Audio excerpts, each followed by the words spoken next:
soleil se lève sans faire de bruit. Matin bonheur aussi, mesdames et messieurs. Merci d'être en notre compagnie pour ce rendez-vous du mercredi 19 juin 2019. Il n'y a rien de plus démocratique que la nature. Tous les éléments de la nature nous incitent à la démocratie parce que chacun a son rayon de soleil, chacun a son côté pluie, chacun a son accès à la nature et de façon équitable tout au long de 24 heures. Et on est très très heureux d'ouvrir bien sûr ce chapitre horaire avec vous pour parler aujourd'hui de famille avec Michel Laura, notre consultante famille, qui va se pencher sur un thème de dernière minute. Comment reconnaître et gérer un enfant précoce?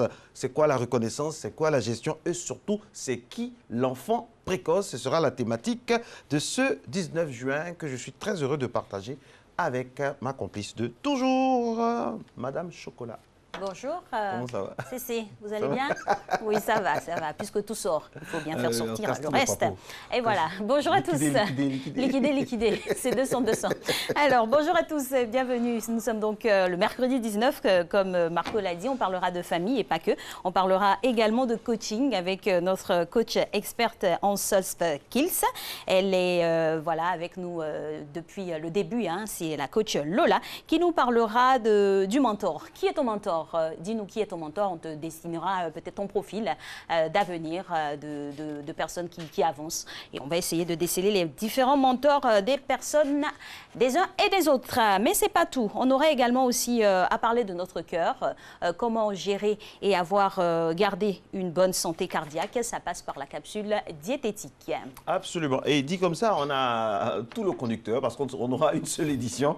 Ce sera à 6h30 et ce sera avec Régis Kofi normalement. Sinon, on espère que vous passez de bons moments. Et puis, n'oubliez pas que la CAN, la Coupe d'Afrique des Nations, aura lieu en Égypte dans quelques jours seulement. Oui, ce sera en Égypte avec les éléphants. D'ailleurs, cet après-midi, du moins début d'après-midi, 12h30, on aura un match international amical entre la Côte d'Ivoire et la Zambie.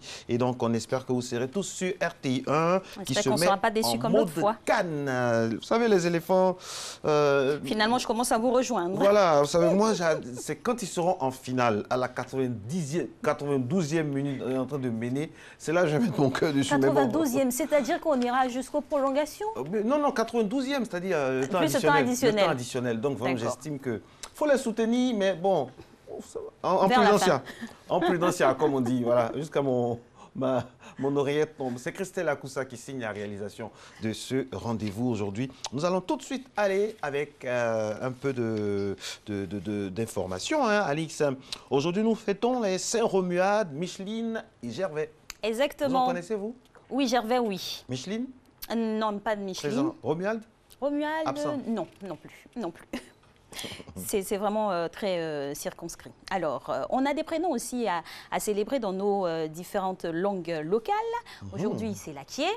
Alors, on dit Atié, Akié ou bien Akié? Oui, ça peut se dire Atié, Akié. Sinon, voilà, je pense que c'est par abus de langage que c'est devenu Atié. Sinon, c'est Akié. Les trois se disent. Voilà, c'est Akié. Donc, tout le monde du côté d'Aféry, bonjour à vous. Alors, c'est qui les Atiés? Petit récapitulatif. Le peuple Atié, Atié ou Akié est une population de la Côte d'Ivoire vivant au sud-est du pays, au nord de la ville d'Abidjan, particulièrement à partir de la commune d'Anyama, dans la région des Lagunes. Les Atiés parlent une langue quoi du même nom, l'Atié, et ils sont de la région de Lamé.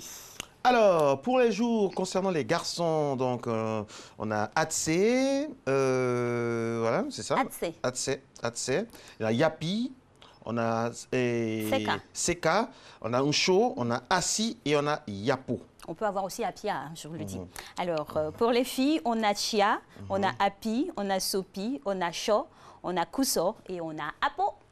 Coucou Apo à la maison. C'est joli les noms entiers. Sinon, il y a d'autres noms, mais au niveau international et des anniversaires surtout avec la chanteuse Paula Abdul, née un 19 juin 1962. Paula Abdul que vous apercevez. Et maintenant, sur votre petit ou grand écran. Et il nous a quitté, un grand artiste, humoriste, comédien, précurseur, on va dire, de ce qu'on peut appeler le don de soi vis-à-vis de ses semblables. C'est Monsieur Coluche, humoriste et comédien français, qui nous a quitté un 19 juin 1986. Il est né un 28 octobre 1944. Et puis il faut compléter, hein, Coluche s'est présenté aux élections présidentielles. Il y avait de très bons scores au niveau des sondages, mais au dernier moment, il s'est ravisé. Merci d'être à Matin Bonheur, le rendez-vous rendez-vous de l'information. Le soleil se lève sans faire de bruit. Matin bonheur aussi. Christelle Akoussa à la réalisation et toute l'équipe avec Soya au son et toutes ces personnes-là qui travaillent d'arrache-pied pour que vous puissiez être très heureux de vous réveiller dans nos bras, et au sens propre comme au sens figuré, par exemple avec la gym. C'est parti.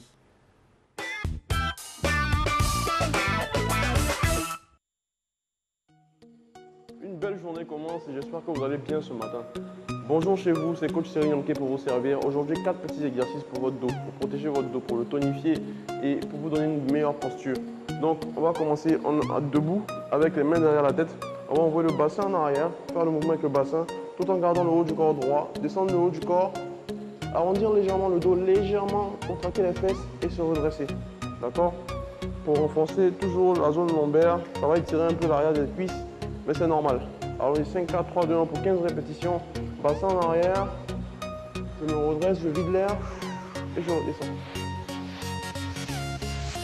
2, jambes légèrement fléchies à la descente. 3, 4, 5, 6, 7, 8, 9, 10, n'oubliez pas, toujours le mouvement du bassin, très serré à la montée, 11, 12, 13, 14, dernière répétition, et 15, parfait. Deuxième exercice, on va aller au sol, se mettre à 4 pattes, je pense que celui-là vous le connaissez déjà. Ceux qui suivent l'émission, on se met à 4 pattes, on va tendre le bras gauche et la jambe droite. D'accord, avoir une bonne posture, sans cambrer ou trop arrondir le dos, sans trop lever ou trop lever le bras ou trop lever la jambe. Posture neutre, et on change de côté. Allez, 1, on va pour 20 répétitions. 2, n'oubliez pas d'expirer à chaque fois que vous faites le mouvement. 3, 4, 5, 6, 7, 8, 9, 10, 11, 12, 13, 14, 15, 16, encore 4 répétitions, 17, 18, 19 et pendant l'exercice, vous devez sentir votre fessier contracté, ça veut dire qu'il travaille. Donc vous avez l'action du dos et l'action de la chaîne postérieure, donc du fessier, légèrement des ischios, j'en dis l'arrière des jambes, et plus des fessiers, d'accord? Troisième exercice, on va se coucher sur le ventre, poitrine au sol, bras tendus, on va regarder les chevilles pour avoir un bon alignement de la colonne vertébrale. On va tendre le bras gauche et la jambe droite et alterner pour 20 répétitions. Jambes bien tendues, sans forcer le mouvement. 3, 4, 5, 6, n'oubliez pas d'expirer pendant l'effort. 7, 8, 9, 10, encore 10 répétitions, jambes bien tendues. 11, 12, 13, 14, 15, 16, 17, 18, 19 et 20. C'est un travail qui demande beaucoup de coordination, donc restez concentrés pendant vos exercices pour ne pas vous tromper. C'est toujours le côté opposé. Allez, dernier exercice, toujours pour 30 secondes maintenant, parce que c'est un exercice en isométrie, on ne va pas bouger. Donc, on va faire 15 secondes par côté, c'est le même exercice qu'on vient de faire, c'est-à-dire le deuxième exercice qu'on a fait. On se met à 4 pattes, on va tendre le bras gauche et la jambe droite. Au lieu de faire la répétition, on va bloquer le mouvement, d'accord? Restez sur place, maintenir la position pendant 15 secondes par côté. Allez, 1, 2, 3, 4, 5, 6, 7, 8, 9, bras bien tendus, 10, jambes bien tendues, 12, 13, 14, 15. On change de côté. Allez, 1, 2, 3, 4, 5, 6, 7, 8, 9, 10, 11, 12, 13, 14, 15. Parfait.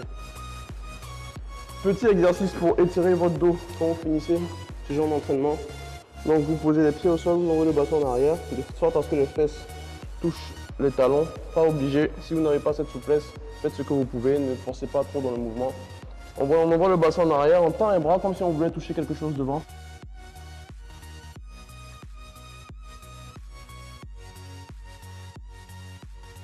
On essaie de garder cette position pendant au moins 30 secondes à 1 minute. Et je pense que ça va vraiment vous soulager le dos, vous aider à le détendre après ce genre d'exercice. Passez une bonne journée, n'hésitez pas à aller refaire ces exercices, ils sont très efficaces et vous aideront à avoir une meilleure posture, à vous sentir mieux et surtout protéger votre dos. Au revoir et à très bientôt. Au revoir et merci le coach Cyril Niamké qui nous a accompagnés depuis le début de cette saison et vous aussi qui vous aura permis de garder la ligne, de garder la pleine forme de... Garder la corde aussi. Ben oui, non, la ligne. Garder la corde, garder la corde.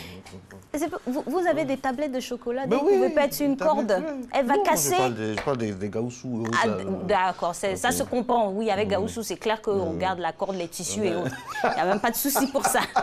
Alors gaoussou, c'est notre collaborateur. C'est celui qu'on a vu le plus pendant l'année 2019. On n'osera pas vous dire son surnom. Son surnom. Jamais. Mais il faut qu'on le dise un jour, Alix, quand même. Il faut qu'on le dise. On peut pas. Bon, ça commence par un D, mais... Ça commence par un D, ça finit par un N. C'est le surnom de notre premier collaborateur. Eh oui. Ah, et qu'est-ce qu'on serait sans Gaoussou? Eh La oui. courroie de transmission multiforme. Avec son regard perçant. Alors, parlons d'anatomie, le regard et le cœur, l'organe principal de notre, voilà, on va dire, de notre organisme. Aujourd'hui, on en parle. Comment garder une bonne santé cardiaque? On parle de manger des fruits et légumes, de privilégier des aliments riches en oméga. Mais la diététique de ce jour vous donne des conseils pour garder, en tout cas, votre cœur dans de bonnes conditions.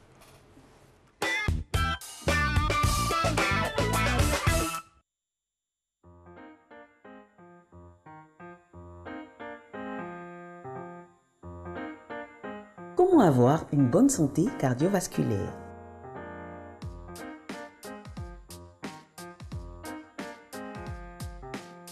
Les maladies cardiovasculaires sont un ensemble de troubles qui affectent le bon fonctionnement du cœur. Heureusement, elles peuvent être évitées avec une bonne hygiène de vie. Le régime alimentaire pour les maladies cardiovasculaires vise à contrôler le poids, réguler la glycémie, réduire la pression artérielle et le cholestérol pour préserver le cœur. Avoir une alimentation saine peut contribuer à réduire les risques de maladies du cœur. Cette alimentation doit être principalement riche en légumes, fruits, céréales complètes et huile d'olive. Une consommation régulière de volaille et de poisson est recommandée. Réduire la consommation de sucreries, de viande rouge et transformée, notamment de la charcuterie. Voici donc les aliments à privilégier pour la bonne santé de votre cœur. Les fruits, optez pour l'orange, la banane, l'avocat et le pamplemousse. Ils figurent parmi les meilleurs fruits permettant de protéger votre cœur. Les légumes comme le chou, l'épinard, la patate douce sont vos alliés car ceux-ci contiennent des molécules intéressantes pour la santé cardiovasculaire. Les meilleures méthodes de cuisson des légumes sont à la vapeur afin de conserver le plus possible les éléments nutritifs. Il est conseillé de manger des fruits à chaque repas.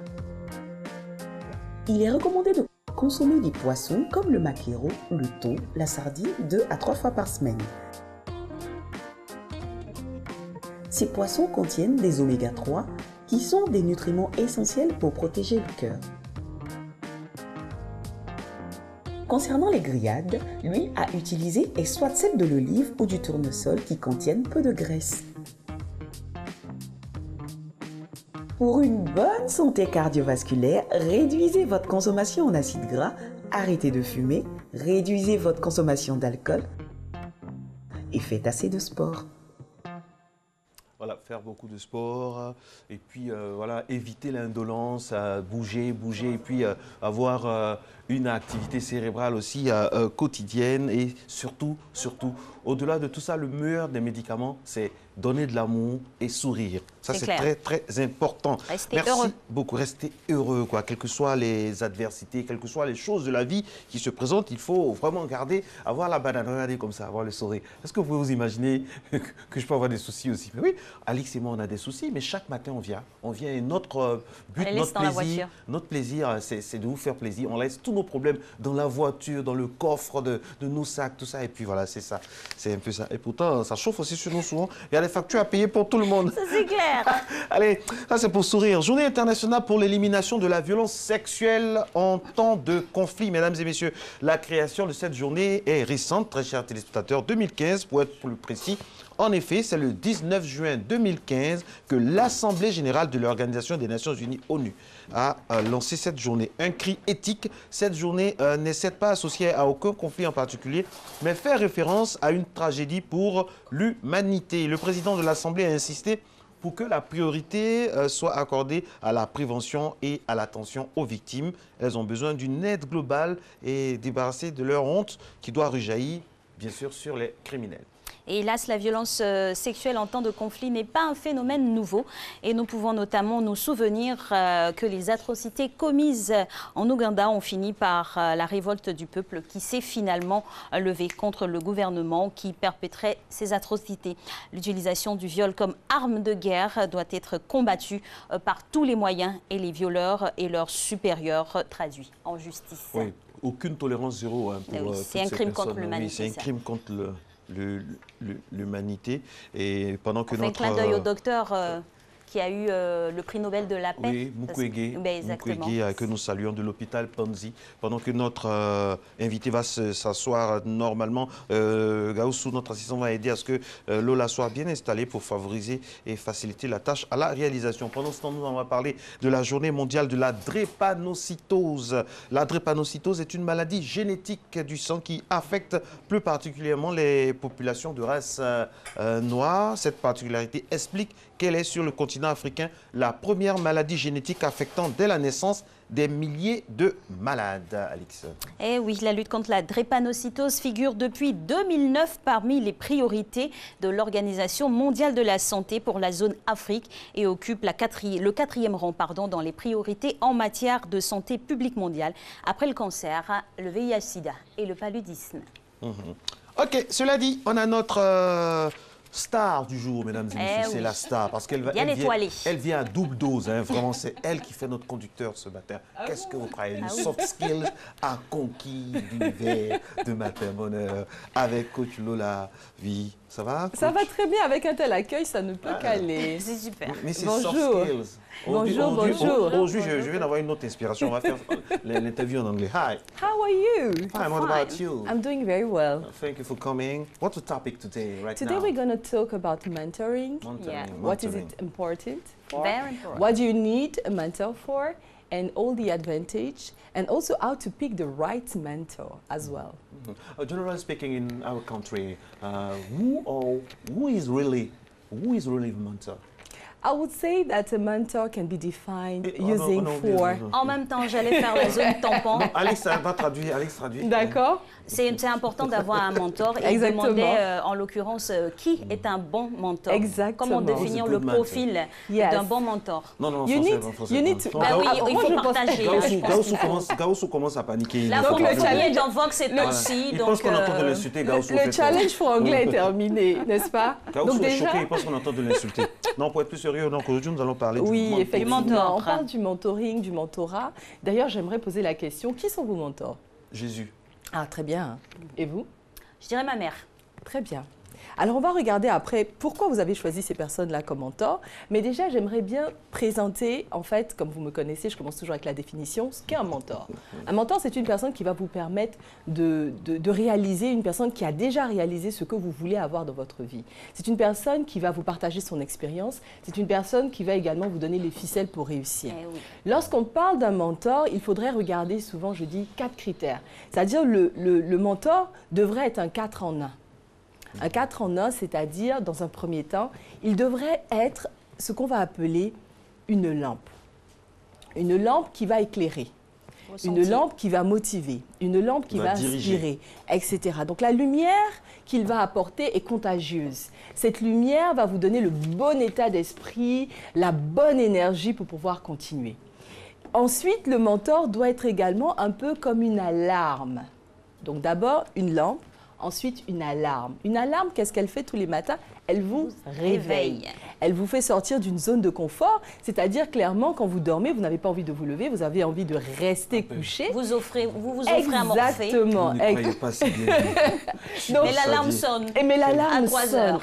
Parfois, on veut maîtriser le temps. Quoi. Exactement. On veut faire le parti, les minutes en arrière. Exactement. Donc, votre alarme, le matin, qu'est-ce qu'elle fait? Elle vous amène à vous dire, il faut te lever. Marco, Alix, lève-toi, pars à matin bonheur. Oui. Tu dois y être, tu dois changer des vies, tu dois transformer des vies, tu dois apporter le bonheur quotidiennement à la population ivoirienne. L'alarme... Non, avec beaucoup de plaisir. Mais justement, c'est ça. Le mentor va vous sortir de cette zone de confort en vous donnant des challenges. Un mentor qui ne challenge pas n'est pas en réalité un mentor. Un mentor va fonctionner comme un coach. Cette alarme est un peu comme un coach qui vous donne des exercices à faire, qui vous montre ce qu'il faut faire, qui vous dit ce qu'il faut faire. Et continuez surtout quand c'est difficile.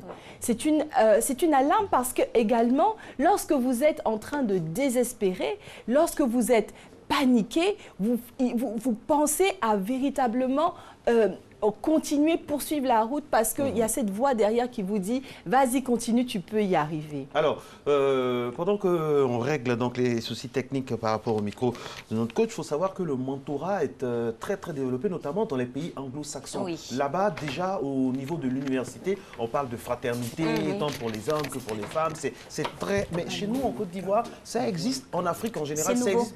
C'est pas nouveau.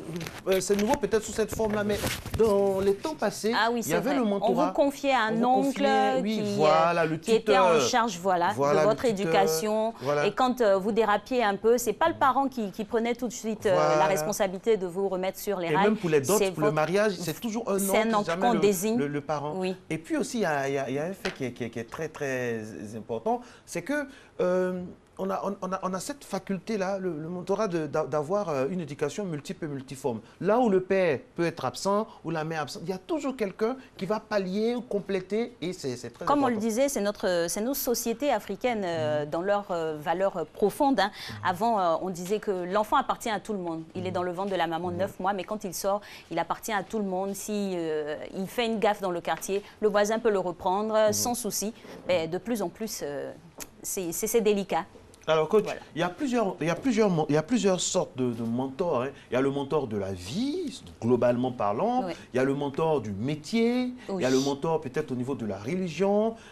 Tout ça, est-ce que le mentorat est multiple, multiforme? Oui, totalement. Et ce qu'il faut savoir, qu'un mentor n'est pas uniquement pour une sphère de la vie. Okay. Et une personne peut avoir plusieurs mentors. J'aime souvent dire qu'on n'est pas obligé d'avoir aussi des mentors physiques présents à proximité de nous.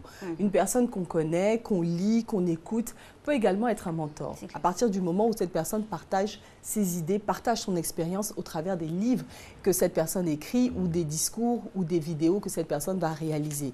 Donc on a vu déjà donc, le mentor qui est la lampe, le mentor qui est également l'alarme, mais on a également le mentor qui est une boussole. Boussole dans le sens où il met en place une stratégie que vous pouvez dupliquer. C'est une personne qui est déjà passée par la voie, qui connaît le chemin. Donc, quel que soit le chemin spirituel, le chemin professionnel, le chemin familial, le chemin marital, le chemin de l'éducation des enfants, quel que soit le domaine de la vie. Et souvent, moi je dis, il y a d'excellents mentors également pour le domaine financier. Un domaine pour lequel il faut vraiment avoir un mentor, c'est vraiment le domaine financier. Si on veut ce succès-là, ce succès financier, c'est important de se tourner vers ces personnes-là qui ont réussi à créer de la richesse, à créer de la valeur, pour qu'ils expliquent comment est-ce que j'ai créé cette richesse, peut-être pas forcément en étant salarié dans une entreprise, en créant une entreprise en parallèle, en investissant dans tout ce qui pourrait devenir demain de la rente, etc. Ce sont des personnes qui ont cette intelligence financière, qui ont déjà réalisé pas mal de choses au niveau financier, qui peuvent véritablement vous montrer le chemin, vous dire « investis comme ça ». Épargne comme ça, place ton argent ici, etc. Donc, le mentor, c'est également cette boussole qui vous montre la voie, qui vous montre la stratégie. C'est qui votre mentor, vous? Ah, moi, j'en ai beaucoup. Le premier mentor, c'est qui? Dans un domaine peut-être spécifique. Alors, je dirais que le premier mentor, c'est un peu comme Marco, c'est Jésus. High five. Mon premier mentor, c'est Jésus. Mais après, j'ai beaucoup de mentors et vraiment, j'ai beaucoup aimé la question du fait que c'est important d'avoir des mentors dans tous les domaines. Oui. Dans tous les domaines. C'est-à-dire au niveau professionnel, mon mentor, c'est un monsieur qui fait énormément pour l'Afrique, pour une Afrique nouvelle, pour une Afrique consciente qui s'appelle M. Gilles Attaï. C'est une personne que je ne connaissais, que je ne connaissais pas au départ. C'est-à-dire que je ne l'avais jamais rencontré, mais je l'écoutais et je regardais ce qu'il faisait, je lisais ses livres. Il est coach également, coach formateur. Il a un cabinet de coaching et de formation. C'est quelqu'un que je suivais de loin. Encore pour revenir sur le fait qu'un mentor n'est pas forcément quelqu'un qu'on va connaître et qu'on va fréquenter chaque jour, etc. À ce niveau-là, coach, entre mentor et modèle, il y a une nuance ou c'est pareil? Alors, le modèle peut devenir justement un mentor. D'accord. Donc, c'est parce que cette personne est déjà pour vous un modèle qu'elle peut devenir demain un mentor. En réalité, c'est dans cet ordre-là. Alors, moi, j'aimerais rebondir par rapport à ce que Alex dit dans sa question et à modèle. Quid de ce qui se passe dans les universités anglo-saxonnes? On a parlé tout à l'heure. Les fraternités. Les fraternités, sororités. Est-ce que ce n'est pas aussi le berceau du mentorat moderne?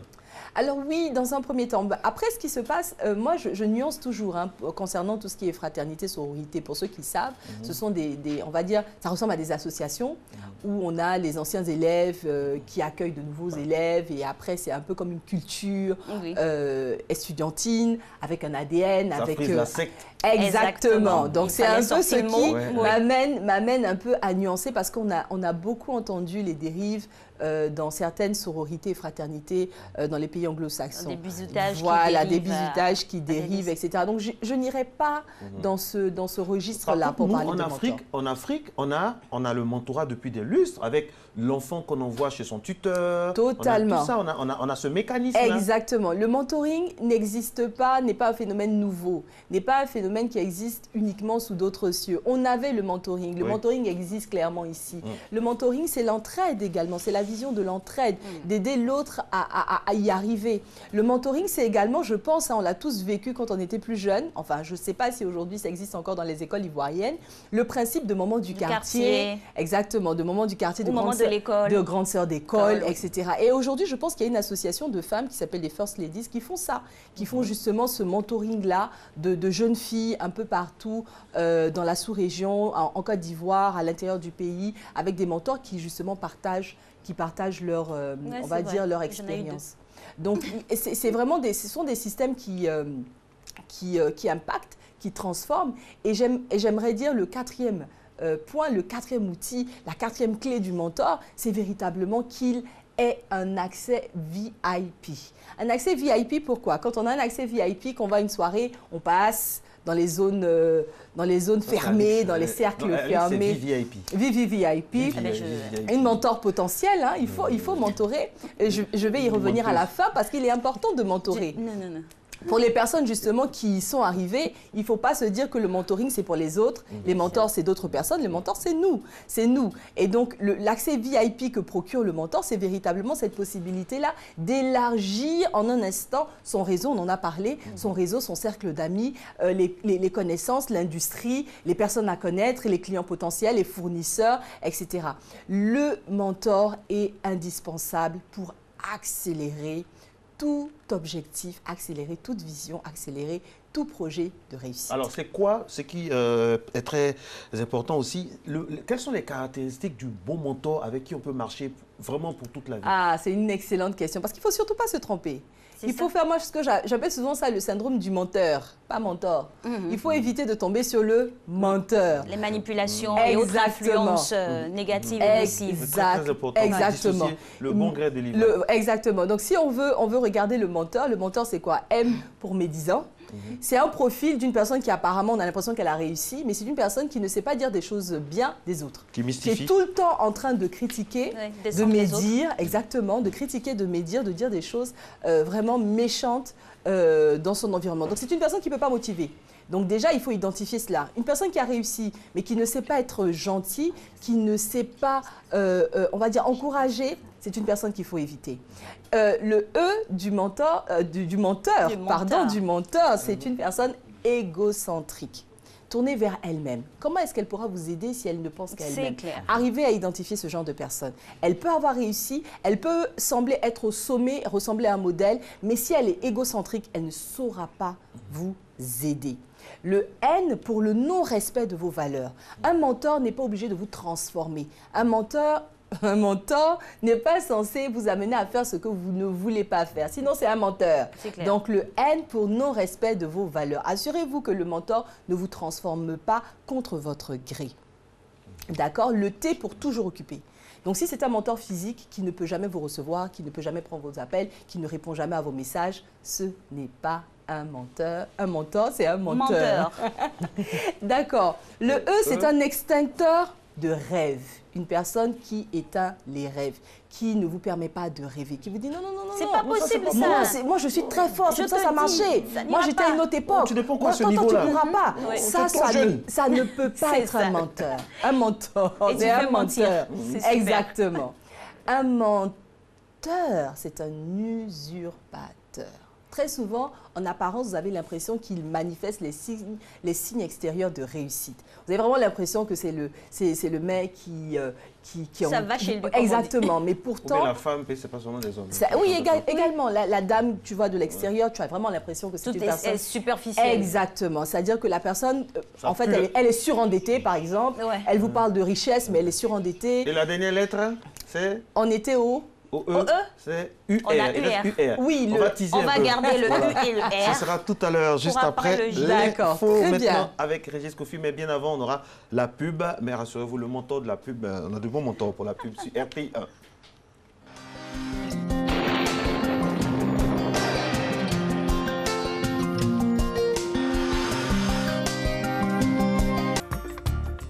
Mesdames et messieurs, bonjour. Pour cette matinée, le sud du pays verra le passage de nuages accompagné de pluies faibles ou modérées en début de matinée. Par la suite, un temps partiellement nuageux et quelque peu ensoleillé s'observera. Les régions du nord de la bande centrale verront un temps généralement nuageux qui progressivement évoluera vers un temps simplement nuageux. Pour les températures de la matinée, on notera 25 degrés à Abidjan ainsi que dans la ville d'Adiaké. La ville de Bondoukou affichera 24 degrés. On notera 25 degrés dans plusieurs villes, notamment Boaké, Daloa, Dimbokro, Gagnoa ainsi que la ville de Korogo. La ville de Mans affichera 23 degrés. On notera 25 degrés à Odiéné, 26 degrés à San Pedro ainsi que dans la ville de Sassandra. La ville de Tabou affichera 24 degrés et enfin on aura 25 degrés à Yamoussoukro. Le début d'après-midi sera relativement ensoleillé sur l'ensemble du pays. Cependant, en milieu ou en fin de période, des formations de nuages bourgeonnants s'observeront sur les régions du sud forestier, du littoral est ainsi que de l'ouest de la Côte d'Ivoire. Cette situation pourra entraîner des pluies localisées sur ces zones. Les régions du sud-ouest pourraient être intéressées par des pluies localisées en fin de période. Partout ailleurs, le temps sera partiellement nuageux. On y va pour les températures prévues pour cet après-midi. La ville d'Abidjan affichera 30 degrés. On aura 31 degrés à Adiaké ainsi que dans la ville de Bondoukou. La région du Béké affichera 32 degrés. On aura 30 degrés à Daloa. La ville de Dimbokro affichera 33 degrés. La région du Gor affichera 30 degrés. On notera 34 degrés dans la ville de Korogo. La ville de Mont affichera 31 degrés, 33 à Odiéné. La ville de San Pedro ainsi que celle de Sassandra affichera 29 degrés. On aura 28 degrés dans la ville de Tabou et enfin 32 degrés dans le district de Yamoussoukro. Merci de nous avoir suivis. Très bonne journée à tous.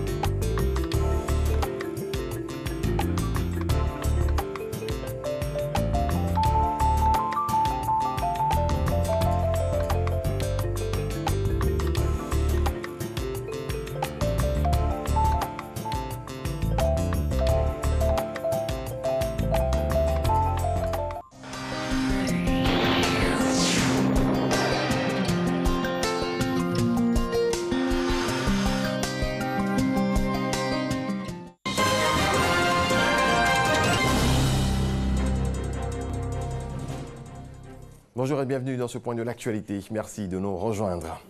On démarre tout de suite à la primature au plateau. Une importante délégation du Parti communiste du Vietnam, le parti au pouvoir, a rencontré hier le Premier ministre Amadou Gon Coulibaly. Le renforcement des liens diplomatiques entre le Vietnam et la Côte d'Ivoire était au cœur des échanges. L'Assemblée nationale de Côte d'Ivoire a adopté hier un nouveau texte de loi. Il contient des innovations telles que le travail d'intérêt général pour punir certains actes. Désormais, certaines peines peuvent être fractionnées avec emprisonnement ferme et sursis. Les députés ont également adopté le projet de ratification de l'ordonnance relative à l'élection des sénateurs. Kolo Coulibaly nous en parle. Deux projets de loi présentés par le ministre de la Justice, Sanson Kambilé, aux députés membres de la Commission des Affaires générales et institutionnelles. D'abord, le Code pénal adopté à l'unanimité, une loi qui s'adapte aux nouvelles formes de criminalité et davantage conforme aux instruments juridiques internationaux. Il a été introduit dans le projet de Code pénal des infractions telles que le maintien de groupes de combat dissous, l'introduction d'armes dans un établissement d'enseignement ou encore l'intrusion dans le dit établissement. Les infractions telles que le crime d'agression prévu par l'article 8 bis du statut de Rome, les actes de torture, les traitements inhumains et dégradants prévus par la Convention contre la torture et autres peines ou traitements inhumains ou dégradants, ainsi que la réduction en esclavage, l'exploitation des personnes réduites en esclavage et l'incrimination du travail dangereux des enfants. Certaines infractions sont extraites du présent projet de code pénal. Il s'agit notamment du vagabondage, un délit dont la poursuite s'est avérée inefficace. L'infraction sur la monnaie n'est plus citée car une initiative de l'UMOA punit déjà le faux monnayage. Certaines notions sont mieux définies, le recel par exemple, de tenir ou dissimuler une chose provenant d'un délit en connaissance de cause. Les députés ont ensuite adopté à la majorité des membres présents le second texte du jour. Il s'agit de la ratification de l'ordonnance du 14 février 2018 relative à l'élection des sénateurs. Ce projet de loi permet de se conformer à la Constitution. La violence et le harcèlement au travail sont au centre de la 108e session de la Conférence internationale du travail, CIT. Les 700 délégués à cette rencontre réfléchissent sur les textes et lois pour protéger davantage l'employé. Mamadou Kouassi. C'est ici que se tiennent depuis le lundi 10 juin dernier les travaux de la 108e session de la Conférence internationale du travail, organe décisionnel le plus élevé de l'OIT, Organisation internationale du travail. Pour cette session qui marque les 100 ans de l'institution, un sujet majeur a retenu l'attention des 7000 délégués venus du monde entier. Il s'agit de la violence et du harcèlement au travail. La violence surtout, l'harcèlement, ça, nous vivons ça au quotidien. D'une manière ou d'une autre, comme cela se passe sur le lieu du travail, donc forcément la première personne que l'on regarde, c'est l'employeur et on lui demande de mettre en place un certain nombre de mesures pour que ces comportements-là cessent. Les débats piétinent un peu sur la question même de la définition du harcèlement. Seulement, il ne faudrait pas que la responsabilité pèse uniquement sur l'employeur. La dénonciation suppose qu'on a des preuves, alors qu'en matière de harcèlement, très souvent, la preuve est difficile. Donc, c'est ça qui fait que jusqu'à présent, lorsque des cas sont dénoncés, la poursuite, la sanction est très difficile. Parfois, c'est juste des gestes suggestifs qui constituent du harcèlement. Les participants se disent rassurés des retombées de ces discussions qui permettront d'assainir le milieu du travail et rendre le travailleur plus productif. Donc, ce qui a été convenu, c'est une convention complétée par une recommandation en vue de réglementer donc ce fléau-là, de lutter contre et de permettre aux États de prendre des actions pour éradiquer le harcèlement, la violence dans le monde du travail. D'ailleurs, en Côte d'Ivoire particulièrement, nous avons un cadre juridique institutionnel qui est propice donc à ces actions-là. Ces discussions vont s'étendre jusqu'au 21 juin prochain. Cette 108e session de la Conférence internationale du travail regroupe les délégations tripartites, à savoir les gouvernants, les employeurs et les travailleurs. Une enquête nationale a été réalisée en 2018 sur les violences faites aux enfants en Côte d'Ivoire grâce à l'État et ses partenaires. Elle révèle que 57% des filles et 66% des garçons ont subi au moins une forme de violence pendant l'enfance. Des données qui devront permettre aux acteurs de mener la lutte. Le lancement des activités du plan de réponse à cette étude a eu lieu lundi dernier. En bref, sur le continent, en République démocratique du Congo, le colonel Jean de Dieu Mabweni, un officier de l'armée congolaise, a été inculpé. Il est mis en cause dans l'affaire du meurtre de 2 experts des Nations Unies tués le 12 mars 2017 à Bukondé, la Suédoise Zaida Catalan et l'Américain Michael Sharp. Les 2 experts ont été tués lorsqu'ils enquêtaient sur les violences dans le Kasaï. Au Kenya, un tribunal doit rendre son verdict pour 4 complices soupçonnés d'avoir joué un rôle dans l'attentat terroriste perpétré en 2015 contre le collège universitaire Garissa dans le nord-est du pays. Les islamistes du groupe Shabab ont revendiqué l'attaque de l'université qui a fait 148 morts et 79 blessés. Le président égyptien déchu, Mohamed Morsi, a été enterré hier au Caire en toute discrétion et sous haute surveillance au lendemain de son décès en pleine audience au tribunal après avoir passé près de 6 ans derrière les barreaux. L'ONU a réclamé une enquête indépendante sur la mort à l'âge de 67 ans de l'ancien chef de l'État islamiste emprisonné depuis sa destitution par Abdel Fattah al-Sisi, commandant de l'armée à l'époque et actuellement président de la République. L'ex-patron de l'UEFA, Michel Platini, est placé en garde à vue à Nanterre, près de Paris, dans le cadre de l'enquête française pour corruption sur les conditions d'attribution de la Coupe du monde de football 2022 au Qatar. Claude Guéant est également entendu sous le statut de suspect libre. Voilà qui marque la fin de ce point complet de l'actualité. Merci à toutes et à tous de votre attention. Très belle journée à vous. Merci Régis Sophie. Merci Régis. Ça va bien demain. On se revoit demain. Ça se passe bien, l'édition unique là, il est à la banane. Ça se passe très bien, c'est tranquille. C'est soft en fait. C'est soft skills. Oh, yeah. Et c'est classique aussi. Justement. Michel Platini, un petit commentaire, c'est comme ça, c'est triste. C'est bien dommage hein, que de hauts fonctionnaires comme ça, de hautes personnalités se retrouvent entre les mailles du filet. Quoique, il faut se dire aussi que tout acte qu'on pose nous revient, c'est clair, nous revient comme un boomerang. Donc il faut vraiment faire attention à ce qu'on fait quand on est en exercice d'une institution ou d'une autre. Et puis malgré le fait que, malgré le nom qu'on a, malgré la célébrité, il ne faut jamais oublier qu'on est tous des hommes et que nous devons respecter les lois. Voilà, respecter les lois.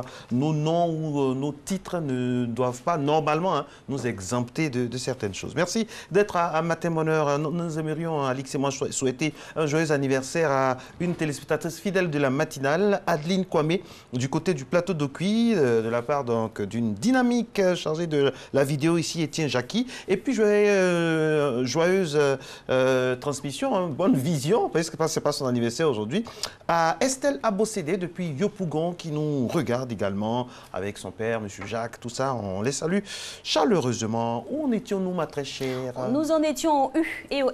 Hein. Et on va le terminer. On n'a pas oublié, ben non. C'est la mémoire. Effectivement. On parlait des menteurs. Oui. Pour ne pas dire de mauvais mentors. Et on était au U. C'est ça. Le U pour usurpateur. Une personne qui prétend être ce qu'elle n'est pas. Une personne qu'on regarde avec admiration de l'extérieur sans connaître son quotidien et ses réalités. Un VI en fait. Un VI. Oui, un vendeur d'illusions. Voilà, comme on dit ici en Côte d'Ivoire, un vendeur d'illusions. Une personne en fait qui ne peut pas vous conduire à une quelconque destination parce qu'il n'y est pas lui-même. Maintenant, il y a les VIHD, vendeurs d'illusions à haute définition. Ah ben voilà, et ben voilà. C'est actualisé. Non, mais c'est un truc de fou. Hein. Et c'est justement ça. Très souvent, on regarde de l'extérieur et puis on regarde une personne et puis on l'idéalise. Et on dit, je veux lui ressembler, je voudrais que cette personne me coach, je voudrais que cette personne soit mon mentor. Il faut faire très attention. Ouais. Il y a des VI, quoi? VIHD. Des VIHD. Vendeurs d'illusions à haute définition. Et enfin, on a le R. D'accord? Une personne qui refuse de partager. Oui. Il refuse de partager son expérience.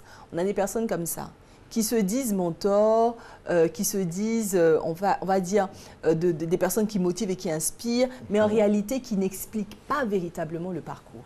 Parce que ce qui va transformer une personne, c'est véritablement la compréhension des étapes. La compréhension de la manière, de la méthode, de la technique. C'est véritablement cette acquisition-là. Une personne qui n'a pas envie d'expliquer véritablement comment est-ce qu'elle a fait par quoi elle est passée, ses réalités, c'est très difficile que cette personne puisse correctement vous mentorer. Pourquoi? Parce que en réalité, le succès, la réussite n'est pas une image, c'est un voyage. Ce n'est pas une photo, c'est une expérience. Et c'est véritablement cette expérience-là qu'il faut capter et aspirer chez son mentor. Donc il faut s'assurer que cette personne que vous avez identifiée comme modèle n'est en réalité pas un mentor, mais un mentor. Donc faites très attention, le M, le E, le N, le T, le E, le U, le R pour médisant, E pour... la mémoire est partie.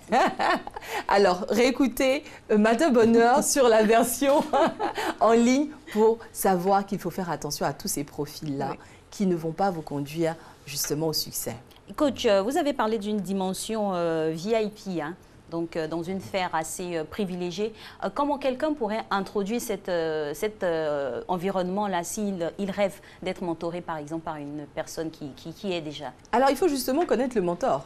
Donc, en fait, il faut connaître cette personne-là qui est déjà introduite, qui appartient à ce cercle, qui appartient à cette industrie. C'est la clé. C'est pour intégrer l'environnement, l'idée, c'est d'avoir ce mentor-là.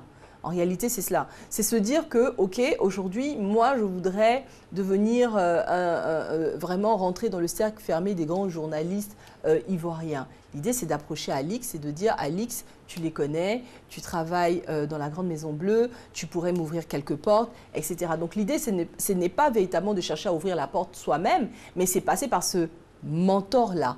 En réalité, le mentor va vous ouvrir la porte et c'est pour ça qu'il faut un mentor. Ne pas se perdre du temps, passer un temps fou à chercher à rentrer et pénétrer certains réseaux. Une seule personne suffit, cette personne sera la clé. Parfois, le piège aussi des relations entre le mentor et celui qui... Le mentoré. Le mentoré, c'est que le mentoré est parfois pressé. C'est ça. Et on ne le dira jamais assez. Nous sommes dans un système, quel que soit le métier qu'on fait, on est dans un écosystème. Comment transmettre à ce mentoré-là la patience? Parfois, il va dire qu'il va penser que son mentor est lent, alors que son mentor sait qu'il n'est pas encore prêt. Mais son mentor ne peut pas le lui dire de façon frontale comme ça. Le coach à dose homéopathique. À dose vraiment de façon minutieuse, quoi. Et ça aussi, il y a une certaine patience à avoir, non? Oui, une patience, mais surtout de la confiance. Il faut avoir véritablement une relation, construire une relation de confiance. Se laisser moduler. Exactement. C'est-à-dire que si vous êtes orienté vers cette personne pour que cette personne vous guide, vous ne devez pas questionner tous ses conseils. Sinon, ça veut dire qu'en réalité, vous n'en avez pas besoin. Il faut avoir confiance en cette capacité qu'a cette personne de vous conduire d'un point A à un point B. Donc, cette confiance-là va vous amener plus ou moins à, on va dire, prendre certains risques en faisant confiance à l'expérience de l'individu en la matière.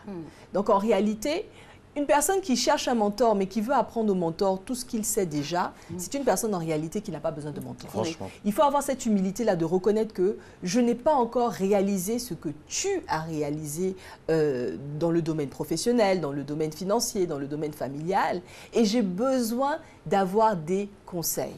Donc, il faut avoir cette humilité-là. C'est difficile, hein? Non, il faut avoir cette humilité-là. Parce que quand on sort, par exemple, quand on vient dans un métier, la jeunesse est exigence. Et ce qui est exigeante, pressé. Moi, oui, non, la jeunesse est exigence même en tant que telle. La jeunesse, on est exigeant, on est pressé. On est pressé, moi, ça c'est vrai. Moi, je me rappelle, je parle d'expérience parce qu'à l'époque, quand nous on commençait l'antenne, petit témoignage, mais j'imagine que ça peut peut-être servir à d'autres, on ne sait jamais. On faisait une émission de 2 minutes, la météo, et on se plaignait. Je m'en souviens. On voulait à tout prix faire de grandes émissions. On voulait faire des émissions d'1 heure, de 82 minutes tout de suite. On voulait être en haut de l'affiche, on voulait faire, se comparer à ceux... De façon involontaire souvent. Et j'aimerais vraiment rendre hommage à une dame, Madame Geneviève Ouané, grande dame, qui nous a recrutés et qui nous disait non, ça c'est comme ça, fait comme ça. Si demain c'est pas que tu sois bon animateur, mais il faut que tu sois utile. Parce que celui qui est utile dure plus que celui qui est bon. On ne comprenait, on se disait, mais cette dame me fait de la saisonnier, ça passe. Oui, ça passe. C'est de la philosophie. Et finalement, après elle, il y a eu Barthélemy Nabo et chacun, j'ai 3 mentors à qui j'aimerais rendre hommage aujourd'hui, honnêtement. Fantastique. Geneviève Ouané, Barthélemy Nabo, Serge Fatou, chacun d'eux m'a appris quelque chose, quoi, la patience dans le métier et surtout le fait que, quel que soit ce qui se passe autour, fais confiance à ton talent, il va payer. C'est clair. Si ça doit arriver, ça arrivera forcément. Et il y a un mot-clé qui vient d'être prononcé par Marco, apprendre. Apprendre, oui, toujours. Il faut apprendre d'un mentor. On doit être comme une éponge. Supporter leur coup de gueule aussi, parce que les gens que je viens de citer là, c'est pas des gens mais c'est de ces personnes-là qu'on apprend le plus, parce que ce sont des personnes qui vous étirent dans tous les sens. Ce sont des personnes qui vous challenge, qui vous amènent à montrer, à révéler, oui, justement, à révéler. À la dure. Exactement. Pas comme maintenant où il y a vraiment un laxisme. On vous caresse dans le sens du poil, vous pensez que vous êtes dans une bonne zone de confort, mais vous n'apprenez rien. Ah non, là, c'est pas. Là, en fait, là, on dirait pas que c'est un mentor. C'est une personne qui vous dit ce que vous avez envie d'entendre. En réalité, donc il vous ment. Voilà, c'est un menteur. Là, on passe en menteur. Parce que véritablement, le mentor ne doit pas être cette personne-là qui vous dit que vous faites toujours bien. Ah oui. Ça, il faut vraiment pas penser que... Un bon mentor doit vous passer des soufflantes de temps en temps. Oui, parce que vous devez aussi être prêt à accepter les critiques. Et surtout, à maintenir ces critiques dans le contexte. L'objectif du mentor n'est pas de vous détruire, mais en réalité de vous bonifier. Donc, qu'est-ce qu'il essaie de faire? C'est de retirer ce qui doit être amélioré chez vous, pointer du doigt ce qu'il faut changer, et c'est à vous de travailler avec lui à transformer tout ce qui était pour vous des lacunes ou des faiblesses en force. Ces zones d'amélioration-là doivent être travaillées avec le mentor. En réalité, j'aime bien donner l'image de l'éponge. Quand vous prenez une éponge et qu'il y a de l'eau, l'éponge absorbe. Vous devez absorber. Si vous n'avez pas cette capacité-là à absorber, on va dire l'essence de votre mentor, ce qui a fait de ce mentor ce qu'il est, en laissant les mauvais côtés, vous n'avez en réalité fait que perdre votre temps. Il est très important de réaliser que le mentor ne va pas toujours vous dire des choses plaisantes. Ah, ça. On n'a pas dit que le mentor, c'est une personne qui va vous dire « Bravo, tu es fort, c'est bien, continue tout le temps ». Non. C'est comme un coach. Un coach sportif, c'est une personne qui paraît très, très dure en entraînement, pendant l'entraînement, mais à la fin de la journée, lorsque vous ramenez la coupe à la maison, c'est la personne qui vous félicite et qui vous dit justement la coupe à la maison, exactement.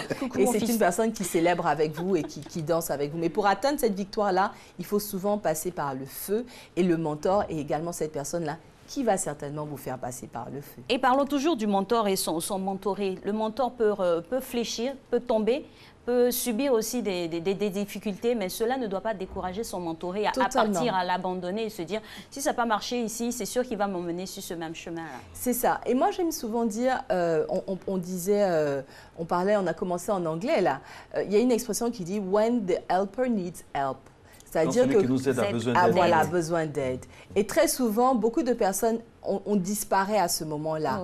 Et ce n'est pas ça la relation idéale entre un mentor et un mentoré. Si ce mentor-là a su vous transmettre certains outils, le jour où ce mentor a des difficultés, c'est à ce moment-là que vous devez sortir la boîte d'outils et rendre à l'envoyeur ce qu'il a apporté dans votre vie. Et ça passe par la fidélité. C'est la fidélité, la loyauté. Et également, par exemple, moi je dirais souvent de ne pas penser au départ, quand vous commencez à être encadré, coaché, accompagné par un mentor, que ce mentor-là est infaillible et que ce mentor-là n'aura jamais... C'est un super-homme. Voilà, exactement. C'est pas un Superman. Il est comme vous avec des doutes et des craintes. Soyez heureux, reconnaissant du fait qu'il vous apporte son aide, son soutien et ses conseils, et soyez prêts Mais c'est bien même. Moi, je pense que c'est bien que le mentor, on puisse voir le mentor, c'est une école, parce que voir son mentor qui est dans des difficultés, il n'y a pas plus bel enseignement pour dire... de l'expérience, totalement. Si le bois vert, comme on dit, si le bois vert brûle, qu'adviendra-t-il du bois sec?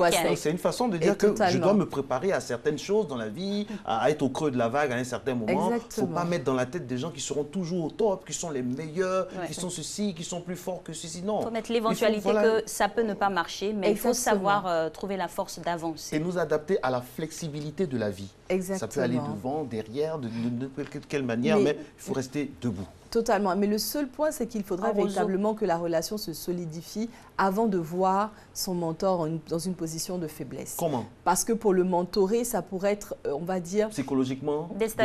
Ça peut totalement le déstabiliser. C'est-à-dire qu'une relation qui a duré 5 ans, 6 ans, 7 ans, le monsieur vous a conduit ou la dame vous a conduit d'un point A à un point B. Et à un moment donné... paf, dans la vie de cette personne, tout bascule. Vous êtes outillé à accepter la situation. Mais si c'est au départ, ça va être très difficile. C'est-à-dire le mentor ne pourra pas s'appuyer sur vous et vous également, vous serez totalement dévasté. Donc, c'est véritablement une relation et surtout, on va dire, du mentoring, ce n'est pas quelque chose qui devrait durer 6 mois, 3 mois. Bon, alors, j'ai regardé Matin Bonheur aujourd'hui, ils ont parlé de mentor, je me trouve un mentor demain, je l'utilise pendant 1 mois et puis après, je passe à autre chose. Non, en réalité, ce n'est pas ça. C'est une relation humaine qui peut durer toute la vie. en réalité. Et justement, parlons de relations humaines. Quelles sont les limites à ne pas franchir? Par exemple, pour une femme et un homme qui seraient en relation de mentoring, oui. Il ne faut pas jeter son dévolu sur l'un ou sur l'autre. Hein. Oui, non, totalement. Hein, on maintient les règles communes et usuelles de vie en société. Monsieur, il réfléchit beaucoup. Mais vous réfléchissez.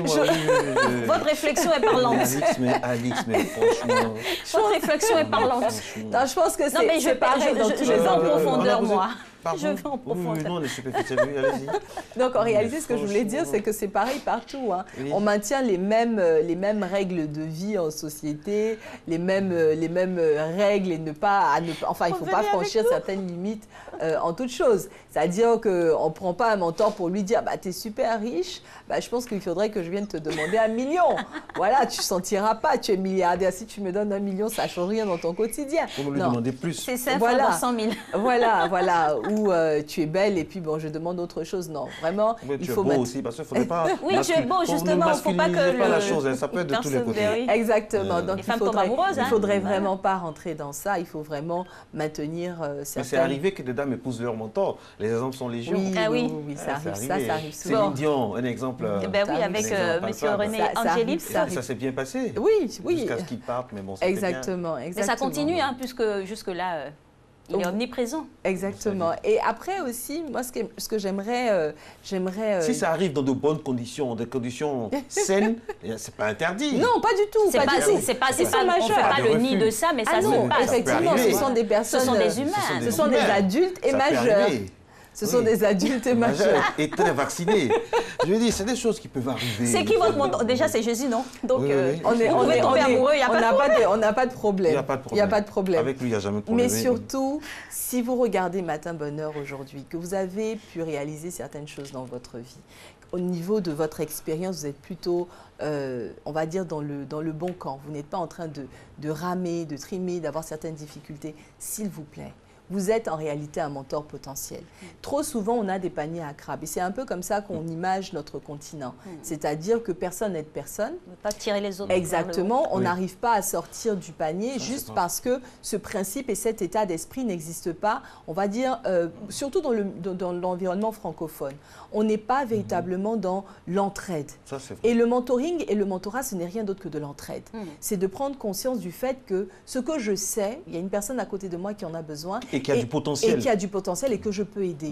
Ce que j'ai pu faire en 10 ans, quelqu'un d'autre pourrait le faire en 2 ans, rien qu'en partageant mon expérience et en transmettant l'information que j'ai au terme de ces 10 années. Sans avoir peur que cette personne puisse me dépasser. Je pense qu'il faut arrêter cet esprit de compétition qui ne nous aide pas et qui nous amène à passer un temps fou à construire des choses très simples. On ne réinvente pas la roue. Pourquoi chercher à la réinventer? Simplement, aidons-nous les uns les autres. Tu regardes Matin Bonheur ce matin, tu entends parler de mentoring. Pose-toi la question, combien de mentorés ai-je? Si tu n'en as pas, commence à regarder autour de toi des personnes que tu peux coacher. Bon, des personnes qui ont envie d'être coachées également. Hein. Mais donne de ton temps. Partage ton expérience, dis ce que tu as appris de la vie. Vous savez, très souvent, au niveau professionnel, il y a certaines personnes qui ont construit leur carrière et qui ont découvert comme ça des ficelles, des programmes, des bourses, des systèmes, pour pouvoir, même quand on n'a pas les moyens financiers, de pouvoir intégrer les plus grandes universités du monde, se faire former à l'étranger, revenir intégrer de grandes sociétés, etc. Mais ce sont des personnes qui s'asseyent sur l'information et qui ne partagent pas le tuyau. Qui ne disent à personne. Donc, souvent, il y a des programmes de bourse, etc. Et pas mal de jeunes ne savent pas qu'ils peuvent saisir cette opportunité-là. Partageons l'information. Partageons l'info, c'est tellement vrai. Alors, il nous reste 4 minutes avant la fin de ce rendez-vous. Alors, j'aimerais... si on parlait un peu au niveau de l'éducation, on peut inséminer, petite façon de parler, ce virus, ce joli virus du mentorat dans nos écoles. Par exemple, je ne sais pas si ça se passe ici, il y a des journées carrières, par exemple, dans les écoles en Europe, où chaque parent vient et il vient parler de son métier. Quel que soit le métier qu'il fait, il vient parler de son métier. Ça suscite des vocations. Ça suscite des vocations. Et puis, déjà, l'enfant, même s'ils sont CE1, CP1, ils ont déjà cette notion de parent, de modèle qui est quelque part qui va sommeiller dans subconscient. Ça doit commencer très tôt. Très tôt. Ça doit commencer depuis les bancs, depuis l'école. On doit avoir davantage ce genre de journée métier, de journée avec les anciens élèves qui reviennent. Il faut emmagasiner des modèles. Exactement. Parce qu'après, sur les réseaux sociaux, on a n'importe qui comme modèle parce que tout le monde peut faire un direct live sur Facebook. Exactement. On voit quelqu'un qui a fait le buzz, un buzz qui, ma foi, sera éphémère. Et tout de suite, on se transforme en la personne. On vit la vie d'une autre personne. Et c'est ce qu'il faut apprendre à faire dans un pays. Développer la culture de l'excellence. Oui. La culture de l'excellence en présentant des modèles qui vont conduire la jeunesse, qui vont conduire la population vers le haut. Donc, en réalité, ce genre de journée-là, de journée carrière, de journée où les anciens élèves reviennent à l'école et partagent leur expérience, c'est très important. Parce qu'on pense véritablement que l'enfant, quand il grandit et il se dit « moi, je vais me chercher un mentor » ou bien « moi, je vais rêver à devenir… » Non, c'est à nous de véritablement susciter cela, réaliser ce que d'autres personnes ont eu comme impact sur nous et le communiquer également à la prochaine génération. Préparer la prochaine génération de dirigeants, de leaders, de managers dans la nation. En réalité, on a tous été inspirés par des personnes. Vous imaginez si on avait eu encore plus de doses, en fait, plus de cette dose d'inspiration quand on était jeune, ce qu'on aurait réalisé aujourd'hui. Si on nous avait dit plus tôt que c'était possible, ce qu'on aurait tenté, vous imaginez si on nous avait dit plus tôt que l'échec n'était pas la fin du monde, mais une leçon de vie. Toutes ces informations qu'on a reçues et qu'on a apprises à, je ne sais pas, à 30, 40, 50 ans, imaginez qu'on l'apprenne à nos enfants à 10 ans, à 11 ans, à 12 ans, et que déjà on sème en eux cette mentalité de leader et de vainqueur. Ah, que la Côte d'Ivoire serait belle. Et c'est possible de le faire, hein. Il n'est pas trop tard de pouvoir mettre ce genre de mécanisme-là sur pied pour pouvoir aider les futures générations, d'autant plus qu'on en a besoin urgemment maintenant, avec tout ce qui se passe sur les réseaux sociaux. On est en déperdition totale. J'ai bien aimé l'initiative d'une école, hein, l'ISTC Polytechnique, qui a invité votre modeste serviteur. Moi, je me disais, mais je viens faire quoi là? Et on m'a dit, non, il faut venir parce que c'est bien quoi, de penser aux anciens qui viennent parler avec les nouveaux. Cette transmission-là de savoir, c'est très, très important. C'est très important. Alors, ce que moi, j'aimerais poser comme question également à notre cher coach, c'est qu'à un moment aussi, le mentor peut vraiment dévier. Il peut avoir été bon pendant au moins 5 ans, 5, 10 ans, et puis un jour, vraiment, le mentor, ça peut arriver, il déconne, il périclite, comme Alice dit. Qu'est-ce qu'on fait? Alors, c'est pour ça que je disais tout à l'heure, il faut que le mentor sache respecter vos valeurs. D'accord? Un mentor, par exemple, qui dérive et qui sort de l'intégrité et qui rentre dans de la corruption, par exemple, c'est une personne qui ne doit pas vous imposer son nouveau style de vie. En réalité, vous l'admirez pour ce qu'il a réalisé de bon, ce qu'il a réalisé de moins bon, mauvais, voire terrible. Ce sont des choses qu'il doit gérer, traiter à son niveau. Si vous pouvez l'aider, vous l'aidez. Si vous pouvez le conseiller, vous le faites. Mais en aucun cas, cette personne-là, vous ne devez détruire cette personne-là dans votre subconscient en réalité. Il faut se souvenir des bonnes choses. Il faut se souvenir du fait que, comme on a dit tout à l'heure, on revient à la même chose. Hein. L'être humain est, on va dire, à plusieurs facettes. Donc, en fait, ce qu'il faut faire, c'est être… d'ombre et de lumière. Exactement. Donc, ces zones d'ombre sont malheureuses et c'est douloureux de voir un mentor dériver comme ça une personne. Et ça arrive souvent. Hein. Vous savez, très souvent, quand on n'y est pas encore, on idéalise certaines situations et lorsqu'on y arrive, on se dit « mais mon Dieu, je ne m'y attendais pas, je m'y attendais véritablement pas ». Il ne faut pas juger, mais bien au contraire, devenir le nouveau mentor de votre ancien mentor. Eh oui. Ah oui, ça c'est bien. Et là, c'est merveilleux. Exactement. L'élève qui dépasse le maître. C'est ce qu'il faut faire. Et avec un maître qui est fier. Un maître qui est fier. Et en réalité, moi je dis souvent, la relation de mentoring nécessite pour le mentorer beaucoup en réalité une certaine hauteur également. Il ne faut pas attendre qu'à la fin de la journée, le mentor se réjouisse à 1000% pour vous non plus. Si vous y êtes arrivé, c'était l'objectif. Soyez heureux et satisfaits. Et c'est en vous que se retrouve la force. Exact. C'est vous qui avez la Belle force. Conclusion avec ces belles dames sur ce plateau. Merci beaucoup, coach. Merci à vous. La semaine prochaine, on va aborder quel thème? Alors, la semaine prochaine, je pense que c'est le dernier mercredi. Eh oui. Oui, on va terminer en beauté. Vous répétez, c'est le dernier mercredi en beauté. C'est le dernier mercredi, on va terminer en beauté, donc je ne vous dirai pas ce. Okay, je ne porte plus de costard jusqu'à la fin de la saison. Je fais la promesse à Alice. Non, lundi, mardi. Lundi, mardi, puis on le reste. Voilà. Mais franchement. Vive les vacances. Ok, merci. Voilà, merci à Voilà, coach. Là, on se retrouve mercredi pour le prochain, dernier mercredi. Le dernier mercredi de l'année. Christelle Akoussa réalise cette émission. Grâce à elle, nous allons passer maintenant à la thématique avec le coach Laura, avec elle nous allons parler aujourd'hui de comment reconnaître et gérer un enfant précoce.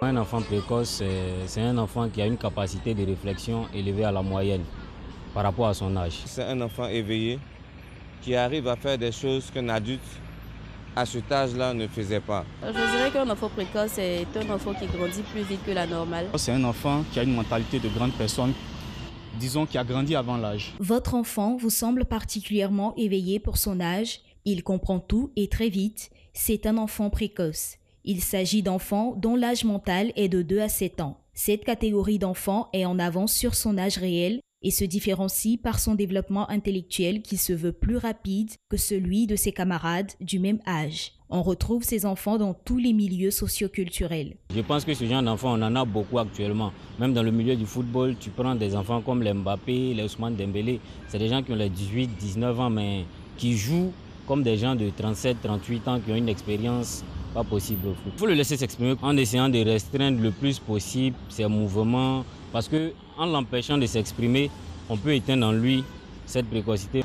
C'est vrai qu'en Côte d'Ivoire, ici, il n'y a pas d'école spécialisée pour les enfants précoces, mais d'abord, les parents doivent s'adapter même, se cultiver et s'adapter au comportement de l'enfant. Pour cet enfant, c'est de le suivre dans ce qu'il fait. C'est-à-dire, le père ne doit pas forcément focaliser ses envies sur l'enfant, mais aider l'enfant, il pourra mieux s'exprimer parce qu'il a envie de découvrir. En plus d'être le parent, il faudrait qu'il soit aussi l'ami de son enfant. L'enfant intellectuellement précoce, EIP, s'adapte parfaitement au système scolaire et noue des relations d'amitié classiques avec les autres enfants. Mais il n'y a pas que des avantages, de petits handicaps existent. L'enfant précoce a notamment du mal à éteindre son cerveau, donc des difficultés à trouver le sommeil et à bien s'alimenter. Un enfant précoce est un avantage pour un parent qui est assidu, qui suit son enfant de près. Je préfère qu'un enfant grandisse en fonction de son âge. Parce que lorsqu'un enfant fait beaucoup plus vieux que son âge, il y a beaucoup de risques qu'il encourt. Notamment chez la femme, comme je dis. Aujourd'hui, on a des petites filles de 12 ans, 13 ans qui ont des grossesses précoces, juste du fait qu'elles soient elles-mêmes précoces. Un enfant précoce, c'est un avantage parce que l'enfant précoce, d'abord, il a grandi avant l'âge. Il a une mentalité de grande personne. Il y a une différence entre un surdoué et un enfant précoce. Une fois le diagnostic de précocité posé, il est primordial pour les parents de stimuler intellectuellement leur bambin et de satisfaire son insatiable curiosité, ce qui lui éviterait de plonger dans l'ennui. Contrairement à ce qu'il pourrait paraître, ces enfants ne sont pas matures. Il faut leur accorder par conséquent encore plus d'attention, car si les enfants précoces raisonnent comme les grands, ils ne peuvent pas gérer les situations comme les adultes.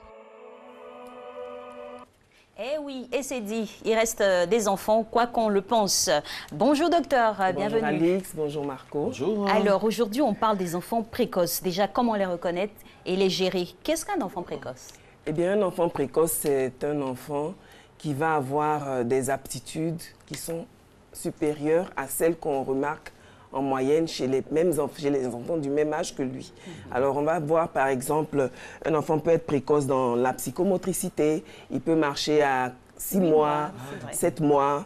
Là, c'est une précocité dans le domaine de la psychomotricité.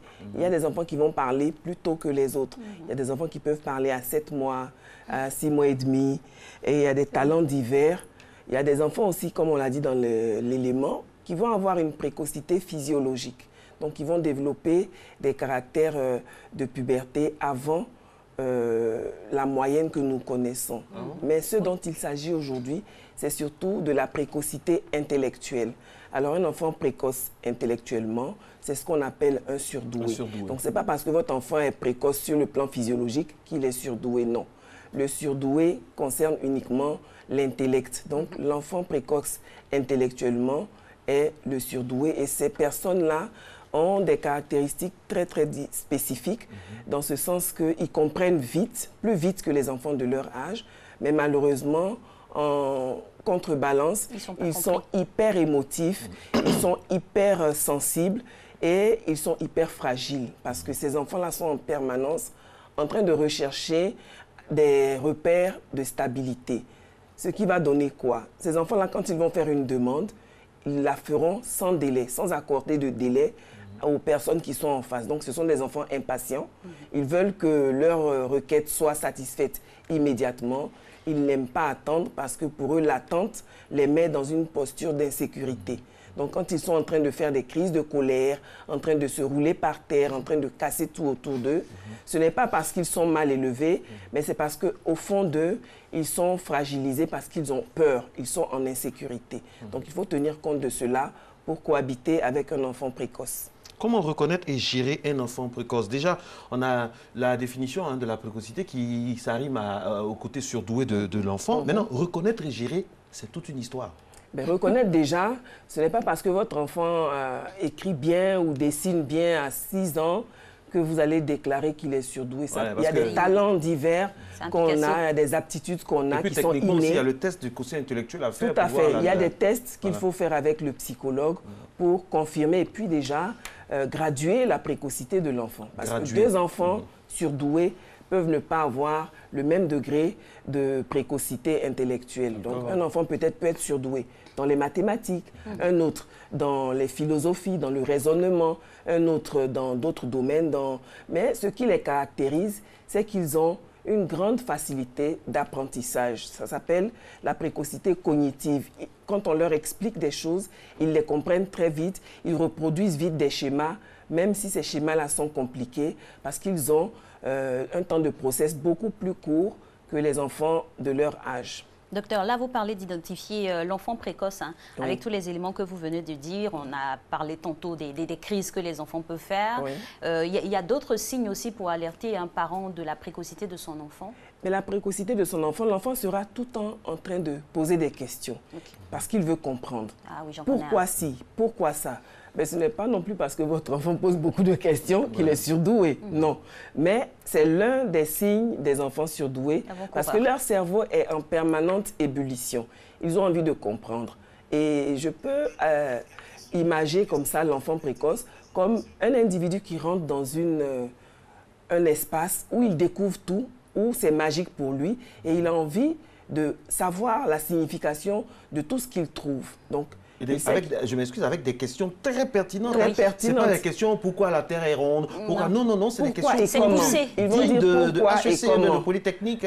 Quand ils vont vous dire pourquoi, ils vont vous dire comment. Et si votre explication est très basique, eux, ils auront un raisonnement plus élaboré. On les sent tout de suite en train de cogiter. Voilà, ils auront un raisonnement beaucoup plus élaboré que les réponses oui, non, parce que... Donc, ils vont vous pousser aussi au bout de votre réflexion parce que vous allez devoir trouver des explications. Donc, à ce moment-là, il ne faut pas hésiter à l'enfant, il ne faut pas hésiter de dire à l'enfant « je ne sais pas, mais je vais chercher ». Parce que sinon, il va se détourner de vous en tant que parent comme personne qui peut lui apporter. Il ne faut pas dire « ah, va là-bas, tu me fatigues avec voilà. tes questions. » Ou tu parles trop. On a tous dit ça au live. Ah, ça suffit, tu poses trop de malheureusement. questions. Alors qu'il faut répondre à ces questions et surtout l'accompagner. Donc, l'accompagner, c'est quoi?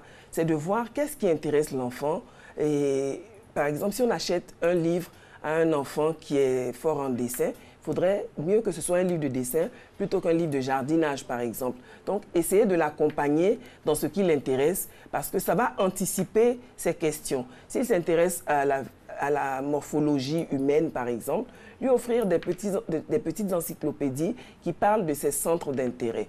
Les enfants précoces ont des centres d'intérêt bien définis. On va dire, il est passionné par ça, il aime ci, parce qu'il va faire des recherches dans le domaine qui l'intéresse. Mais un enfant précoce peut avoir plusieurs centres d'intérêt aussi.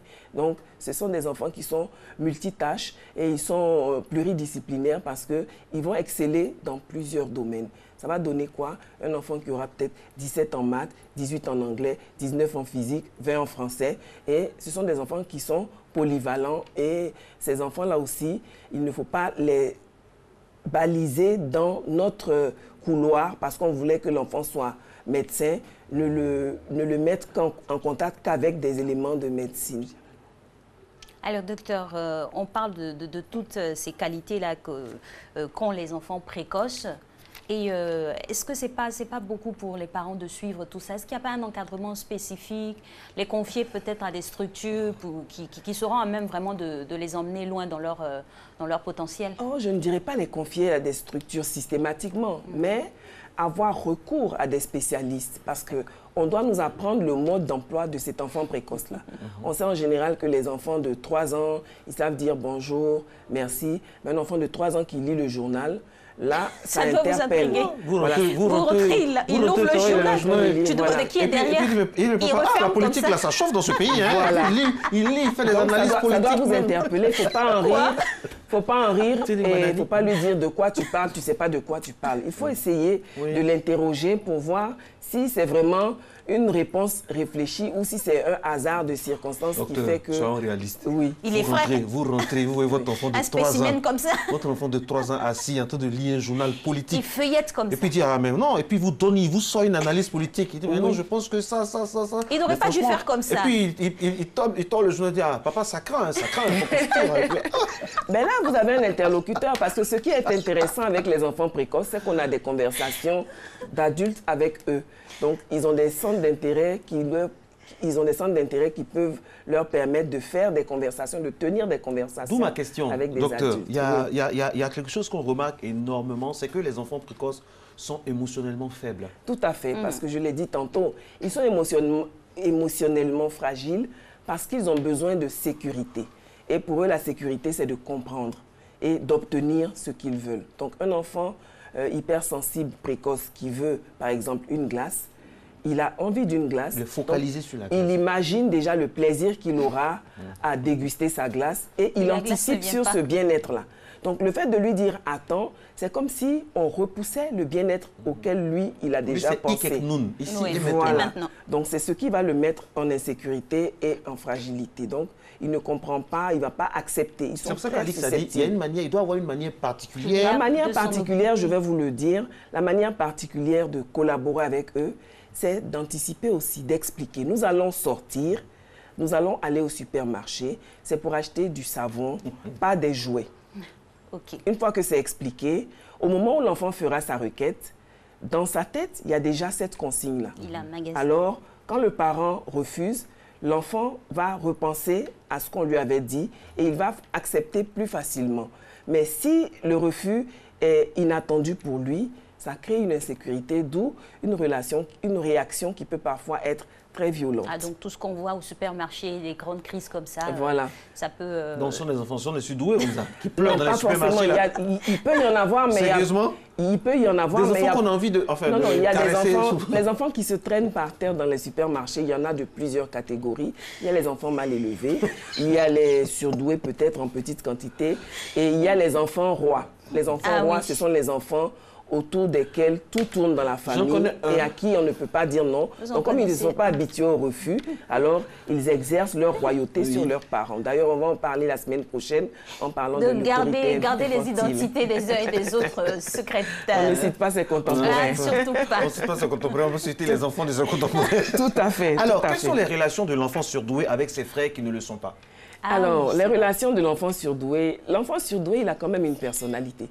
Donc, il peut être un manipulateur, comme il peut être quelqu'un d'altruiste. Donc, si vous avez la chance d'avoir un enfant surdoué qui est bienveillant, alors il va accompagner ses frères, les tirer vers le haut.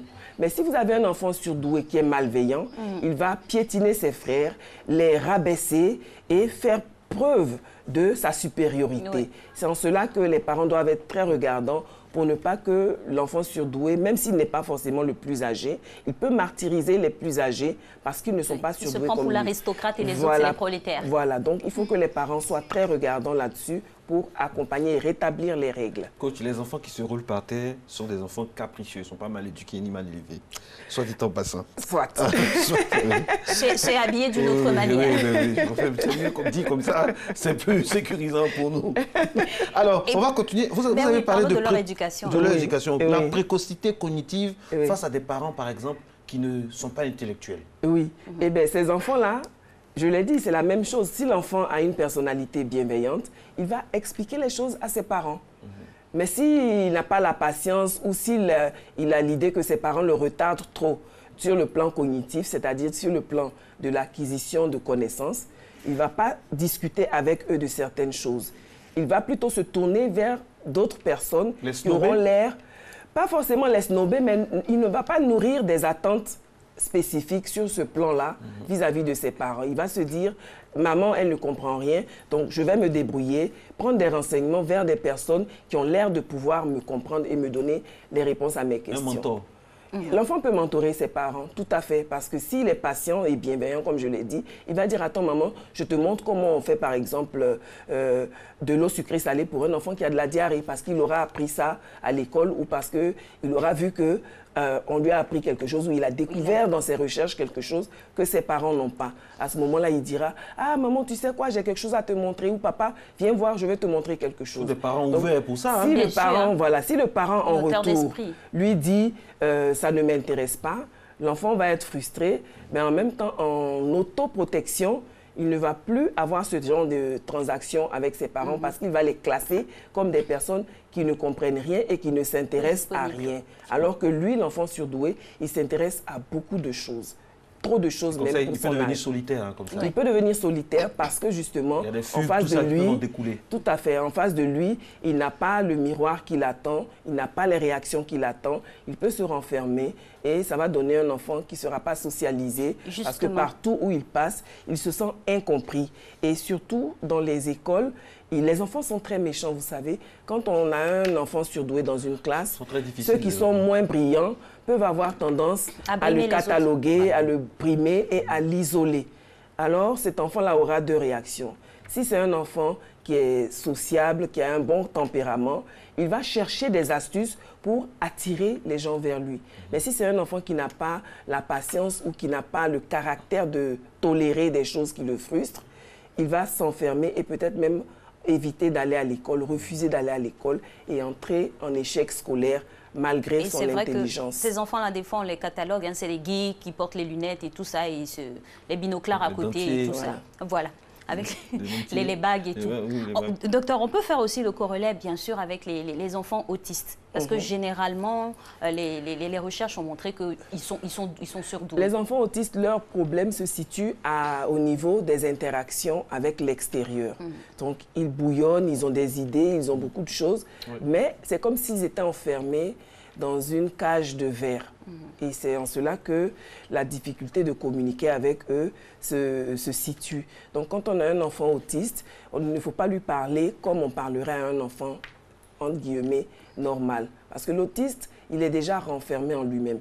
Et la première fenêtre pour sortir de lui, pour le sortir de lui, c'est le regard. Donc, quand on parle à un enfant autiste, il faut se baisser, chercher son regard, parce que justement, les autistes, ils ont comme signe caractéristique aussi d'éviter le regard des autres. Parce qu'on lit dans leur regard et pour eux, c'est une façon de se dévoiler. Donc, la première chose, quand on veut s'adresser à eux, les regarder dans les yeux, chercher à attirer, accrocher leur regard et surtout, ne pas les toucher physiquement de façon brusque, ni parce qu'ils auront l'impression d'être agressés. Ils auront l'impression d'être agressés ou envahis et le malaise peut créer des crises. Donc, ils n'aiment pas qu'on leur fasse des bisous, par exemple.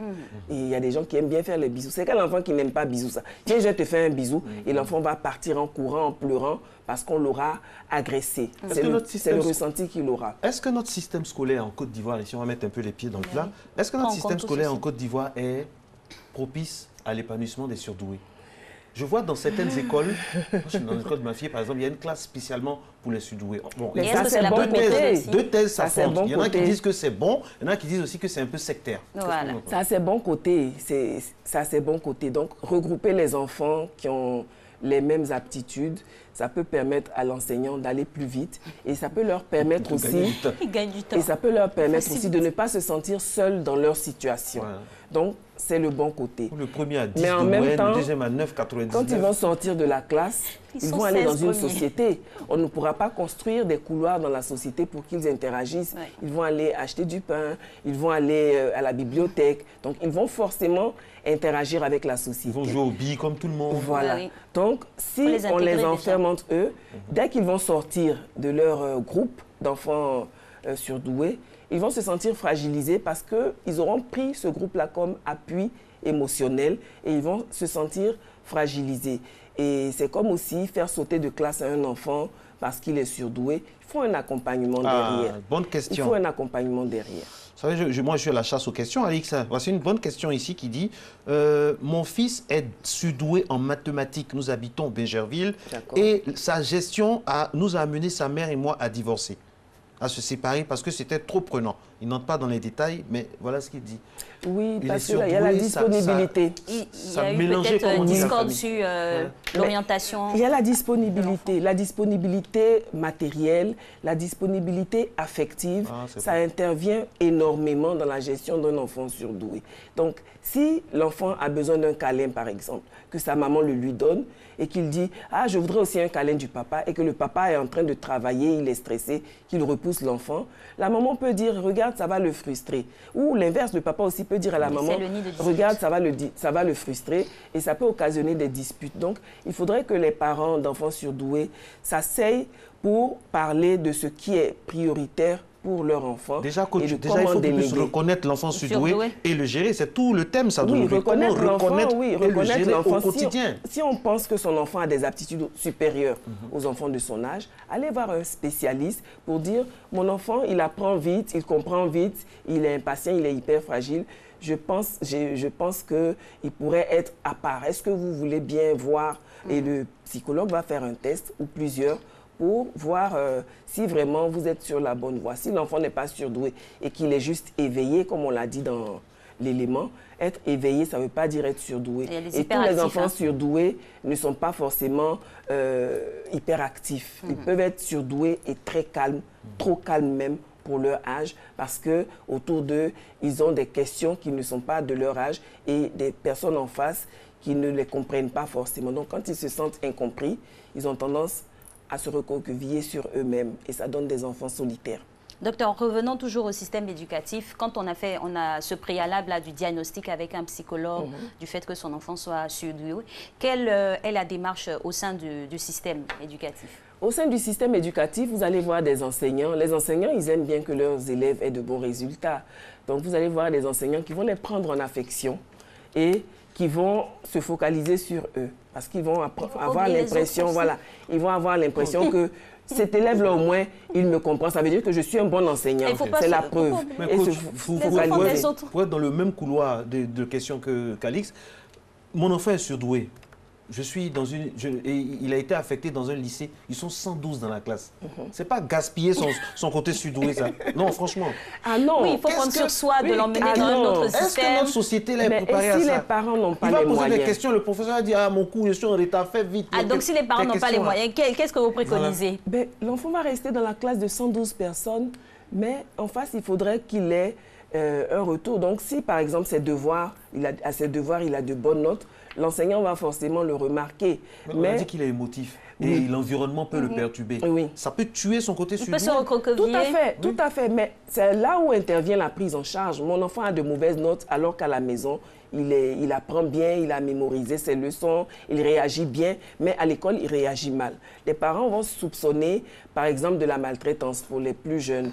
Et chez les grands, ils vont soupçonner peut-être une mauvaise interaction ou une incapacité de l'enfant à s'adapter au contexte. La dyslexie? Non, pas forcément. La dyslexie, c'est autre chose. C'est une difficulté d'apprentissage du langage, de prononciation et de structuration des phrases.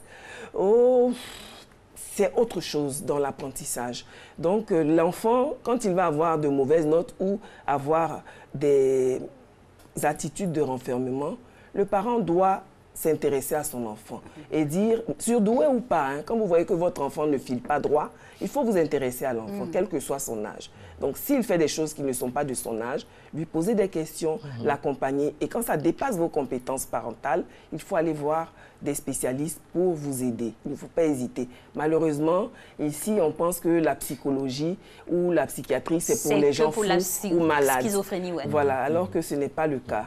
Avoir un psychologue, ce n'est pas forcément dire qu'on est fou ou qu'on est malade. On veut juste voir le schéma cognitif, c'est-à-dire comment l'enfant comprend et comment il répète ou il intègre, il s'approprie des nouvelles notions. Et ça, c'est important. Si vous voyez que l'enfant s'approprie des nouvelles notions, par exemple, lorsqu'il y a du calme, il faut le mettre dans un endroit calme pour qu'il puisse réviser. Il y a des enfants que le bruit ne gêne pas. Ils peuvent apprendre des leçons dans la musique, dans un maquis même, ils peuvent avoir de bonnes notes en étudiant. Ils peuvent avoir juste besoin d'un petit coin de table pour faire leurs devoirs, alors que pour d'autres enfants, il faudrait vraiment que toute la pièce soit dédiée à. Donc, c'est vraiment au cas par cas, en fonction de la personnalité de l'individu. Dernière question avant qu'on ne conclue. Monsieur Govoy, c'est saoulant d'avoir, désolé pour l'expression, d'avoir un enfant surdoué dans nos pays en Afrique, ça ne sert à rien. À tous les coups, à un moment, il devrait être obligé d'aller à l'extérieur, notamment en Europe. Parce que là-bas, au moins, il y a des structures adéquates. On en parlait tout à l'heure. Ici aussi, il y a des structures adéquates. Ce n'est pas parce qu'on n'a pas d'usine à chaussures qu'on ne va pas se chausser. Donc, on le fera d'une autre façon, de manière artisanale. Donc, ici, si on a des enfants surdoués, même dans la tradition africaine, les enfants surdoués étaient traités à l'indigénat parce qu'on se disait, lui, il a telle faiblesse, donc on les traitait à l'indigénat avec des prières et tout. Donc, ce n'est pas du tout du gâchis d'avoir un enfant surdoué sous nos tropiques, bien au contraire. Ça permet aux autres enfants de se challenger et de voir que si l'autre l'a fait, c'est que moi aussi je peux le faire. Donc ça va les amener à... Il sera comme une locomotive pour ses camarades, si et seulement si les adultes autour de lui l'accompagnent et l'aident. N'oublions pas qu'après tout, c'est seulement des enfants. Donc, tout peut se faire. Merci. Et dans le challenge, il faut avoir de la bienveillance, pas de la prétention. Et il ne faut pas mettre la pression pour que l'enfant se surpasse. Il faut juste l'accompagner. Tout à fait. Merci beaucoup, mesdames. On a fini. Alix, c'est fini pour aujourd'hui. Eh oui, c'est terminé pour aujourd'hui. On a pris vraiment du plaisir à être en votre compagnie, à s'inviter chez vous. On vous invite à nous suivre encore demain. Au revoir.